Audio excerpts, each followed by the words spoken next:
Alors merci de nous accueillir et de nous accorder un petit peu de temps. Est-ce que vous pouvez vous présenter en quelques mots? Oui, bien sûr. Je m'appelle Sarah, je suis médium auditive, tarologue et numérologue depuis l'âge de 45 ans.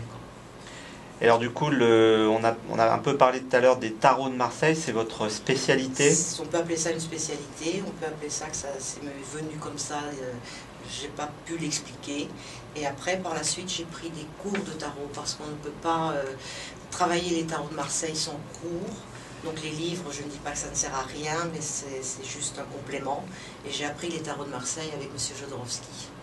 Et alors le tarot de Marseille, il y a quelque chose de particulier Oui. par rapport au tarot? Il a quelque chose de particulier parce qu'il a les couleurs, il a les chiffres qui nous servent en même temps d'addition.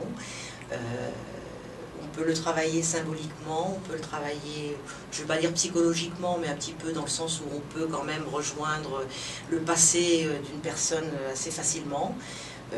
On est aussi dans le réel et on peut aussi être dans l'irrationnel.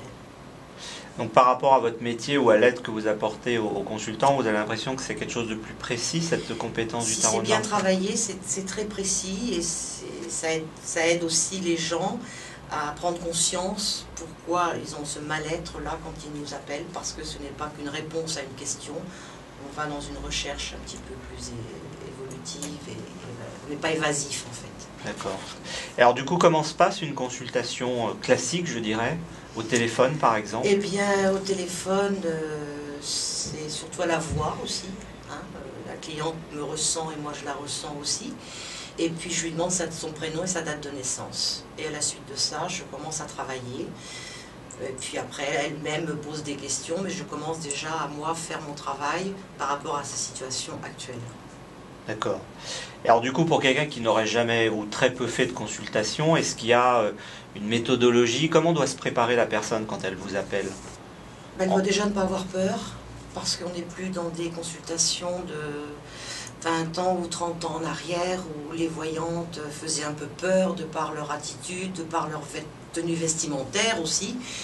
Et elles annonçaient quelquefois des catastrophes que nous, on n'est pas là pour... Enfin, moi, en ce qui me concerne, je ne suis pas là pour ça. Je suis plutôt là pour apporter une aide présente et future, mais pas annoncer des accidents ou des décès. Déjà, nous n'avons pas le droit. C'est interdit. Voilà. Donc, elle peut avoir confiance, la cliente, parce qu'on apprend avec gentillesse aussi, parce que c'est quand même aussi le but. Et puis, petit à petit, dans la conversation, je pense que la confiance s'installe. Et donc les gens doivent vous poser des questions précises, d'ordre général? Disons qu'on démarre sur le général, mais bon, on est toujours amené à répondre. C'est pour l'année au téléphone. Hein. Soit c'est ça, Internet ou téléphone, on ne peut pas aller au-delà. D'accord. Mais on travaille sur l'année en cours, pour leur date anniversaire après, ce qui fait qu'on peut leur dire si elles sont en rupture professionnelle, en rupture émotionnelle. On parle des enfants, mais à condition qu'ils ne soient pas trop petits non plus. On peut parler de plein de choses, hein, selon mais on ne parle pas, si elle ne pose pas la question vraiment précise. On évite de dire des choses qui peuvent heurter si elle n'est pas prête à l'entendre aussi. Et donc une personne va pouvoir vous poser 1, 2, 3 questions durant les 10-15 minutes de la consultation? Tout à fait. Oui, tout à fait. Alors on appelle ça moi j'appelle ça des questions très terre à terre, par contre, vous voyez. Mais pour que cette personne ait une évolution dans sa vie et qu'elle comprenne aussi pourquoi elle en est là aujourd'hui, il faut prendre le temps, après, ou en carte bleue, ou dans un cabinet, pour approfondir par rapport à une enfance difficile peut-être, ou des chocs qui l'empêchent effectivement d'avancer maintenant. D'accord. Du coup, votre don s'est révélé à quel moment, sous quelle forme? Vous en avez un souvenir précis? J'ai pas vraiment un souvenir précis. J'ai fait une rencontre d'une personne qui travaillait déjà les tarots. Et ça s'est fait très très rapidement. J'ai acheté un jeu de tarot. Ce monsieur-là faisait de l'écriture automatique. Bon, on y croit, on n'y croit pas. Mais il y a eu beaucoup de détails qui ont signifié que j'étais prête à prendre de tarot. Et je me suis mise très rapidement et après j'ai pris ses cours. Et donc vous êtes devenu professionnel très rapidement? Professionnel, disons que oui, j'ai bien appris, mais on apprend tous les jours. Parce que le tarot, il nous parle. Et il ne dit pas forcément toujours la même chose. C'est aussi notre intuition, c'est aussi le regard quand on est face à face avec la personne. C'est plein de choses qui font qu'on a la découverte qui vient comme ça au fur et à mesure. On apprend tous les jours avec le tarot. Qu'est-ce qui fait que c'est un bon voyant? À quoi le reconnaît-on un bon Je ne sais voyant? pas s'il y a de bons voyants, de mauvais voyants, c'est comme partout. Ce qu'il y a, c'est qu'il faut que les points qu'on peut évoquer dans une consultation, que les choses arrivent quand même de temps en temps, parce que tout n'arrive pas quand on les dit, parce que ça peut arriver 5-6 mois après. Hein. Mais il faut qu'il y ait la confiance qui soit installée et qu'il y ait quand même des dires qui se réalisent. Hein. Si rien ne se réalise, forcément on a fait une erreur quelque part. Ça peut arriver parce que, comme je dis toujours, on n'est pas le bon Dieu. Et du coup, effectivement, le consultant doit quand même un peu s'investir dans sa consultation. Il faut qu'il s'investisse un petit peu, et puis il ne faut surtout pas que, quand il pose une question et qu'on lui répond d'après ce que l'on trouve, qu'il nous annonce c'est pas vrai, c'est pas vrai. Alors qu'il y a forcément du vrai dans ce que l'on dit, mais la personne non plus ne veut pas entendre toujours ce que le voyant a à lui dire. Oui, d'autant plus qu'une partie de ce que vous allez prédire ne va pas forcément arriver immédiatement, mais voilà, dans un futur plus ou moins proche. Il faut se baser sur une année, et quand elle est en rupture ou au travail, c'est aussi à la personne de prendre conscience que c'est elle qui va faire cette rupture et que c'est pas moi qui vais lui prendre la main pour la faire. Elle est en souffrance, elle veut quitter la personne, c'est à elle de le faire. Donc c'est dans son thème de l'année. Bien sûr, on ne va pas la forcer à le faire, mais si elle ne le fait pas, c'est parce qu'elle n'aura pas eu, elle, le courage de le faire aussi. Dans la vie, il faut s'armer de courage pour tout. Il y a aussi ça.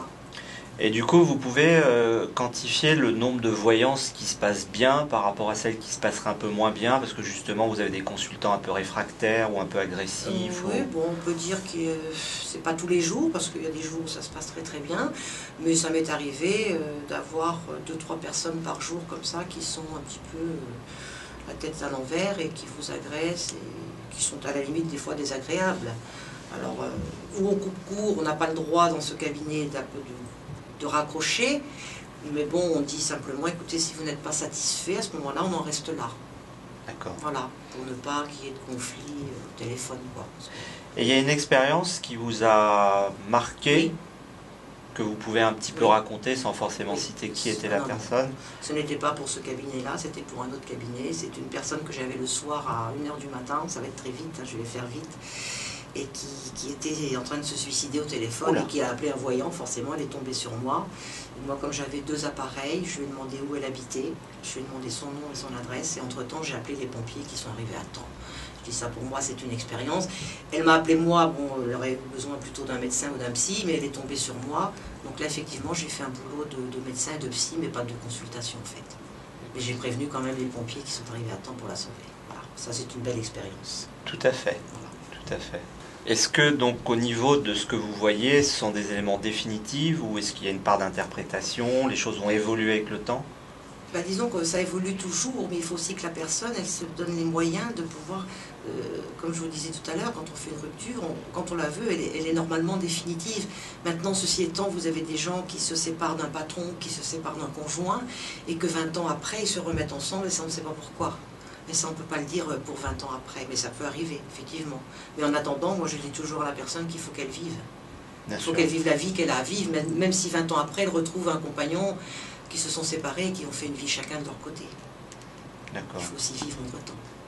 Normalement, si elle lutte, c'est qu'elle n'a pas la force de faire ce qu'on lui a annoncé, parce que ça arrive, ils n'ont pas de force, les gens, ça arrive aussi qu'ils ont peur de se retrouver seuls, ils ont peur de ne pas avancer tout seuls, ou parce qu'il y a le problème des enfants, parce qu'il y a aussi ce côté-là, hein, il faut qu'on aiguille un petit peu, ça fait partie un peu de nous aussi.